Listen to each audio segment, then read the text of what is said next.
3 घंटे चार्ज कर लिया तो उसके बाद मशीन 5 से 6 घंटे वर्किंग करती है। मशीन में 2 इलेक्ट्रोड दिए जाते हैं मशीन के साथ, पीएच इलेक्ट्रोड, इसी इलेक्ट्रोड।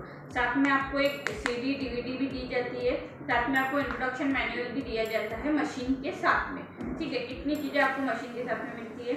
सेकंड है शेकर। शेकर में आपको एक बार आपने टाइम सेट कर दिया, जितना भी हाफ आवर 1 आवर, वैसे अपने जो इसका हाफ आवर ही है टाइमिंग, तो आपने हाफ आवर एक बार टाइमिंग सेट कर दिया तो वो खुद ही शेक होने के बाद, हाफ आवर होने के बाद बंद हो जाएगा।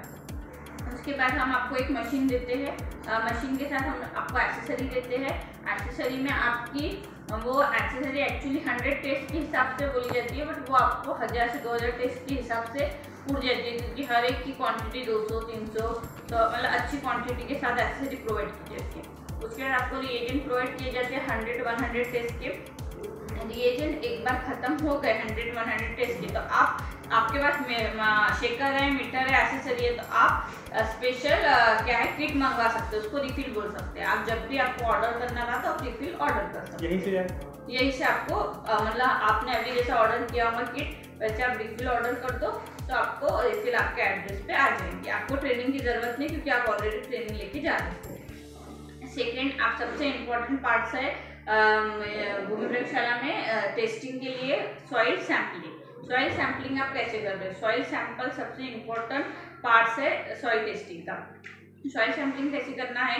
तो जो भी खेत है उसके 5-6 फुट अंदर से सॉइल सैंपल कलेक्शन करना है। जब सॉइल सैंपल कलेक्शन करते हो तो झिगजैग पोजीशन में करना, एक जगह से नहीं करना है। झिगजैग पोजीशन से करने के बाद आपको क्या है 15 सेंटीमीटर इतना डीप मतलब गड्ढा खोदना है। कोई भी नुकीले पदार्थ खोदना है, कुल्हाड़ी वगैरह, इससे झिगजैग पोजीशन से खोदना है। उसके बाद मिट्टी के हर एक पोजीशन से आपको कितना लेना है, मतलब 100, ऐसे ग्राम लेके आपको 1 kg का एक मिक्सचर रेडी करना है। आपको मिट्टी कहाँ से नहीं कलेक्ट करनी है, आपको मिट्टी कहाँ से नहीं कलेक्ट करनी है, जहाँ पे झाड़ की छावली आती वहाँ से कलेक्ट नहीं करनी है। जहाँ पे ऑलरेडी खत वगैरह पड़ा है, गोबर वगैरह पड़ा है, वहाँ से आपको मिट्टी कलेक्शन नहीं करना है। अब एक बार आपने मिट्टी कलेक्शन कर लिया तो उसको पूरा मिट्टी को ऐसा बिछा दो पेपर पे, या फिर जो भी बोरी वगैरह है उस पर बिछा दो। उसके बाद उसके 4 डिवाइडेशन करो, 1, 2, 3, 4। 2 अपोजिट को हटा दो, 2 मिक्स कर दो, फिर वो 2 के 4 पोर्शन में डिवाइड करो, 1, 2, 3, 4 और 2 हटा दो। ऐसा कब तक करना है? जब तक मिट्टी का कलेक्शन 1 kg से 300 ग्राम तक नहीं हो जाता, जब तक आपको मिट्टी का कलेक्शन करना है। मिट्टी में कुछ भी काड़ी कचरा कुछ भी है तो वो अपने हाथ से रिमूव कर लो।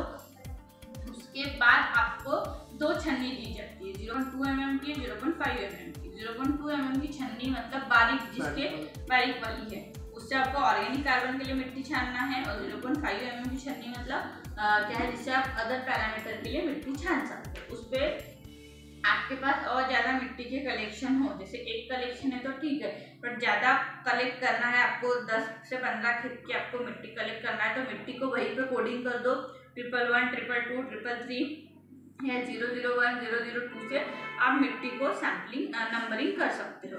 यहाँ पे ये प्रोसेस आपकी है मिट्टी कलेक्शन की। अब आपका मिट्टी कलेक्शन हो गया, मतलब आपने सैम्पलिंग कर ली। उसके बाद आता है टेस्टिंग का पार्ट। टेस्टिंग के पार्ट में सबसे पहले क्या करते हैं, सबसे पहले हम चेक करते हैं मिट्टी का पीएच। मिट्टी का पीएच एसिडिक है, बेसिक है, नॉर्मल है। ओके, तो मैं उसमें क्या देखते हैं, आम्ल देखते कि मिट्टी का पीएच आम्ल है, एसिड या अल्कलाइन है, मतलब अल्कली है क्या उसमें, या फिर नॉर्मल है, ये चेक करते हैं। तो वो कैसे चेक करते हैं? ब्लैक सॉइल रही तो 6 ग्राम ब्लैक सॉइल लेना है, 30 ml डिस्टिल वाटर लेना है। और रेड सॉइल रही तो 12 ग्राम रेड सॉइल लेना, 24 ml डिस्टिल वाटर लेना है। एक ही मिक्सचर में अपन पीएच भी चेक कर लेते हैं और ईसी भी चेक कर लेते हैं। ठीक है, पीएच ईसी कैसे चेक करेंगे, तो एक ही मिक्सचर बन गया। उसके बाद क्या करेंगे, मशीन ऑन करेंगे, सबसे पहले एंटर करेंगे, पीएच आ जाता, उसको 7 और 4 का स्टैंडर्ड देंगे, 7 का स्टैंडर्ड देंगे, 4 का जो बन के रहता है। और आपको कैसे बनाना है वो भी बताया, कैप्सूल डालना, उसमें 100 ml वाटर डालना। ठीक है, तो वो आ गया, तो 7 और 4 का सेट कर दिया। उसके बाद सैंपल देख लिया आपने, एक बार 7 और 4 का पीएच सेट कर दिया, उसके बाद आपको बार बार सेट करने की जरूरत नहीं। कभी आप रिसीट की बटन पे नहीं जाते, तो एंटर करके आप 1000 सैंपल चेक कर सकते, और आपने एक बार रिसेट कर दिया तो आपको फिर से 7 और 4 का स्टैंडर्ड सेट करना पड़ेगा। सेम उसी तरीके से आपने अगर पीएच चेक करा, सैंपल चेक करा, तो वहाँ पे आपको बताएगा पीएच क्या है, नॉर्मल पीएच है, एसिडिक पीएच है, अल्कलाइन पीएच, ऐसा मशीन खुद डिटेक्ट करती है। उसके बाद आती है मशीन की इलेक्ट्रिकल कंडक्टिविटी। इलेक्ट्रिकल कंडक्टिविटी एक बहुत महत्वपूर्ण पार्ट है मिट्टी का। कभी इलेक्ट्रिकल कंडक्टिविटी मिट्टी की बराबर नहीं रही तो जो पौधे की ग्रोथ है वो बराबर नहीं होती है। पौधे जैसे अपनी बॉडी में अपने को जीने के लिए ऑक्सीजन लेना पड़ता है, कार्बन डाइऑक्साइड छोड़ना पड़ता है, उसी तरीके से इलेक्ट्रिकल कंडक्टिविटी मतलब पूरा जो पौधे की ग्रोथ, छोटा सा पौधे से ऊपर जो पौधा होता वो मिट्टी कभी इलेक्ट्रिकल कंडक्टिविटी बराबर नहीं की, मतलब इट मीन उसमें इलेक्ट्रॉन जो भी है वो मूविंग बराबर नहीं हो रहे तो पौधे की ग्रोथ बराबर नहीं होगी। इस वजह से वो वहाँ पर भी इलेक्ट्रिकल कंडक्टिविटी में भी आपको इसी स्टैंडर्ड रखना है, इसी स्टैंडर्ड बन के रहता है, वो सेट कर दिया। उसके जो पीएच का सॉल्यूशन है वो उसमें ये इलेक्ट्रिकल कंडक्टिविटी के इसमें डाल देना। फिर आपको बताया कि जब पीएच आप मतलब सेट कर रहे थे, जब आप 7 का पीएच सेट करते हो तो आपको 1200 सेट करना है, जब आप 4 का सेट करते तो आपको 800 सेट करना है। जब आप क्या है इलेक्ट्रिकल कंडक्टिविटी सेट करते हो तो आपको जब 0.407 नीचे और ऊपर में 100 सेट करना है। 0.407 ऑलरेडी रहता है तो आपको 100 सेट करना है। ये आप नहीं भी सेट करेंगे तो भी रिजल्ट आते हैं, बट आपको एकदम एक्यूरेसी चाहिए तो ये वाली प्रोसेस आप बराबर सेट करना चाहिए अपने। ठीक है, वो लिखा हुआ है ना वहाँ पे। उसके बाद अपन गए ऑर्गेनिक कार्बन। ऑर्गेनिक कार्बन में 2 टेस्ट लगे, अपन ने ब्लैंक लगे, सैंपल लगे। ब्लैंक में 1 ड्रॉप डिस्टिल्ड वाटर डाला, सैंपल में मिट्टी का सैंपल डाला। उसके बाद उसमें 20 ड्रॉप OC1 डाले और 40 ड्रॉप OC2 डाले। 20 ड्रॉप मतलब 1 ml भी डाल सकते हैं, 40 ड्रॉप मतलब 2 ml भी डाल सकते हैं। ठीक है, एसिड है H2SO OC2, ये डेंजरस है, ये केमिकल को बराबर आप हैंडल करना। उसमें एसिड है वो हाथ पे थोड़ा सा भी गिरता है तो आपके हाथ में गड्ढा हो जाएगा, आपके कपड़ों पे भी गिरा तो कपड़े फट जाएंगे, इसीलिए उसको इस्तेमाल करते समय आपने प्रिकॉशन लेना चाहिए। हो गया, फिर क्या है उसके बाद उसको हाफ आवर के लिए रख दिया। हाफ आवर होने के बाद उसमें 47 ml डिस्टिल्ड वाटर डाला और उसकी टेस्टिंग करी। टेस्टिंग सेम एंटर किया, डाउन किया। मैक्रो में ऑर्गेनिक कार्बन पहला पैरामीटर है, ऑर्गेनिक कार्बन को एंटर किया तो वहाँ पे ब्लैंक की रीडिंग है, ब्लैंक को 2 बार टच किया ताकि ब्लैंक की रीडिंग कांस्टेंट हो। फिर एंटर डाउन किया, सैंपल टेस्ट किया, सैंपल टेस्टिंग किया। ऐसे एक बार ब्लैंक सेट करने के बाद आप 1000 सैंपल टेस्ट कर सकते हो। आपने रिसीव के बटन पे क्लिक नहीं किया, आपने एक बार रिसीव के बटन पे क्लिक कर दिया तो ब्लैंक आपको फिर से सेट करना है।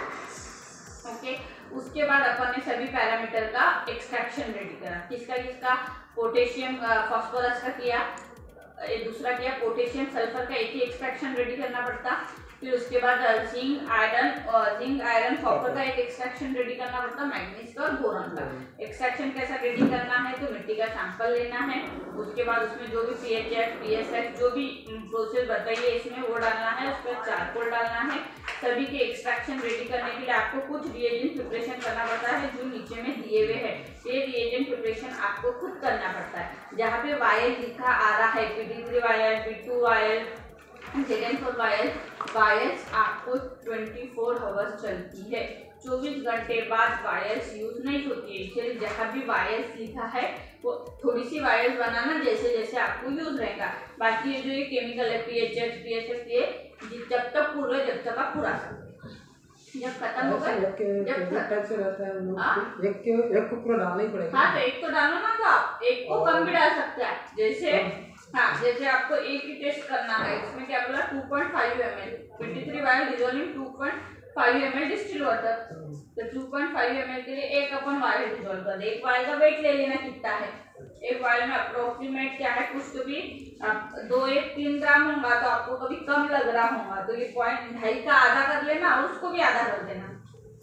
ठीक है, तो इस तरीके से वायर्स 24 आवर्स चलती है, तो वायर्स को जितना यूज करे उतना यूज करना। इसीलिए हम अलग अलग जितना कम क्वांटिटी के साथ ही देते हैं उसको, क्योंकि अलग अलग यूज होता है। बाकी ये केमिकल आप जब भी बना के रख, मतलब जैसे आप यूज करने लगे बना के रख सकते हैं। केमिकल ये वाली जब खत्म होंगे उसके बाद ही इस्तेमाल, मतलब आप नए बनाने के लिए आपको बहुत सारे केमिकल दिए रहते हैं, ये हम खुद भी बना के दे सकते हैं, मगर इतने सारी टेस्टिंग में खत्म हो जाती है, इसलिए हम आपको बल्क में देते हैं कि हम खत्म भी हो गए तो आप अलग से बना सकते हैं। और ये प्रिपरेशन की अलग से मेथड दी गई है। ये वायल जो बनाना है वो 24 घंटे तक रहेगा। हाँ, वायल जहाँ लिखा है वो 24 आवर्स है। ठीक है, हो गया। फिर एक्सट्रैक्शन आपने रेडी कर दिया, उसके बाद उसको एक साथ एक्सट्रैक्शन पूरे एक साथ ही रखना मशीन में। तो एक एक्सट्रैक्शन रख दिया, आधा घंटा मशीन चला रहे, फिर एक एक्सट्रैक्शन रख दिया, आधा घंटा मशीन, पांचों एक्सट्रैक्शन रेडी करके मशीन में लगा देना। 30 मिनट का टाइमिंग दे देना। 30 मिनट बाद मशीन एक्सट्रैक्ट कर लेती है। इसके बाद उसको फिल्टर आराम से होने दो। फिल्टर हमेशा इतना क्लियर रहना चाहिए, उसमें मिट्टी का कालापन नहीं दिखने होना। तो आप लोगों ने जड़ से कैसे फिल्टर कर लिया, मिट्टी का कालापन आ गया उसमें, तो वो एक्सट्रैक्शन बराबर नहीं, पानी जैसा दिखने होना फिल्टर। ठीक है, एकदम अच्छे से एक्सट्रैक्ट होना, उसको उसके मन से फिल्टर होने देना। तो गाय गाय में बस कुछ भी फिल्टर वैसा नहीं करना है। फिल्ट्रेशन प्रोसेस हो गई तो फिर आती है टेस्टिंग। आपको फास्फोरस में लगानी है ब्लैंक सैंपल, आपको पोटेशियम सल्फर में ही 3 टेस्ट लगानी है, ब्लैंक, स्टैंडर्ड, सैंपल। बाकी सब में blank sample, blank sample, blank sample. और प्रोसेस भी है, ब्लैंक में क्या करना है, सैंपल में क्या करना है। जिसको जितने मिनट दिए, 15 मिनट, 10 मिनट, 5 मिनट, उतना समय रखना। और समय होने के बाद जैसे जैसे पैरामीटर है, जैसे ऊपर के जो पैरामीटर है फास्फोरस, पोटेशियम, सल्फर, ये मैक्रो के पैरामीटर है, ओके। और ओसी, और ये जो नीचे के zinc, iron, copper, manganese, boron, ये माइक्रो के। ठीक है, तो ब्लैंक हो गया। एक बार ब्लैंक लगा दिया, ब्लैंक को डबल क्लिक कर दिया। ब्लैंक क्लिक होने के बाद सैंपल आप 8 से 10 मतलब 1000 सैंपल टेस्ट कर सकते हैं। वैसा सेम स्टैंडर्ड का ब्लैंक बराबर नहीं बताया तो स्टैंडर्ड नॉट प्रॉपर बताएगा, इसलिए ब्लैंक अच्छे से रेडी करना। ये जो भी देते हैं 200 शायद देते हैं वो आपको किट में, तो वो अच्छे से धो। अब आपका काम हो गया तो अच्छे से धो के रख देना, क्योंकि आगे आपको टेस्टिंग करनी है। ऐसा नहीं कि एक बार हो गया, कि अब आपको तो बहुत समय किट चलानी है ना, तो अच्छे से वॉशिंग करके अच्छे से सब चीज़ों को रखना, जो भी एपरेटस रहेंगे। क्योंकि आप नई जब बुलाओगे तो आपको रिएजेंट मिलेंगे, वो नहीं मिलेंगे। और आपने कभी आपको एक्सेसरी भी आपकी खत्म हो गई तो आप ऑर्डर कर सकते, फिर आपको नई एक्सेसरी मिलेगी, उसका जो भी कॉस्टिंग रहेगा आपको देना पड़ेगा। ठीक है, और उसके बाद फिर ये हो गया, ये पूरा ब्लैंक सैंपल की टेस्टिंग के लिए रेडी के लिए। उसके बाद आता है फर्टिलाइजर रिकमेंडेशन। फर्टिलाइजर रिकमेंडेशन में आपको मैंने बताया पहले एंटर डाउन डाउन करते जाओ, फर्टिलाइजर आता उसको एंटर किया तो फिर वो क्रॉप पूछता। क्रॉप में आपको बताया है कि पूछता serial, pulses, soil sheet, fibre, other crop, vegetable, plantation, सभी पूछता। आपको सीरियल्स में इंटरेस्ट है, आपको गेहूँ चावल करना है, ये तो फिर आपको गेहूँ चावल, मक्का, ज्वारी, जौ, बाजरा ये करना है, तो डाउन डाउन डाउन डाउन करते जाना। फिर आपको गेहूँ में इंटरेस्ट है, गेहूँ को पता करना है, गेहूँ को फिर एंटर करना। एंटर किया तो फिर वो एंटर करने का पूछेगा ऑर्गेनिक मैन्यूअर कितना डालना है, डीएपी यूरिया कितना डालना है, एमओपी कितना डालना है, वो बताता है। ठीक है, उसी तरीके से आप वेजिटेबल में वेजिटेबल कर सकते हैं, फ्रूट का फ्रूट में कर सकते हैं। प्लांटेशन में आपको होता है कि आपका प्लांट कितने ईयर का है, आम का सपोज पेड़ है आपका तो कितने ईयर का है, तो पेड़ के हिसाब से आप फ्रूट डाल सकते हैं। ठीक है, ऐसी प्रोसेस है पूरी सॉइल टेस्टिंग की। अब इसके बाद नेक्स्ट पार्ट आता है कि सॉइल हेल्थ कार्ड जनरेट कैसा करते हैं। अब ये सब ठीक हो गया है। एक मिनट, पोटास का नहीं बताया, पोटास कितना डालना नहीं बताया क्या? पोटास ये जो आपको लास्ट में बता रहा है ना कि कितना ऑर्गेनिक मैन्यूर डीएपी यूरिया है, वही है। मतलब वो आखिरी में एक रिकमेंडेशन कर रहा है आपको डीएपी यूरिया के साथ, अलग से नहीं बता रहा कि पोटेशियम कितना डालो, फास्फोरस कितना डालो। मात्रा कितना आपकी जमीन में बताया, मीडियम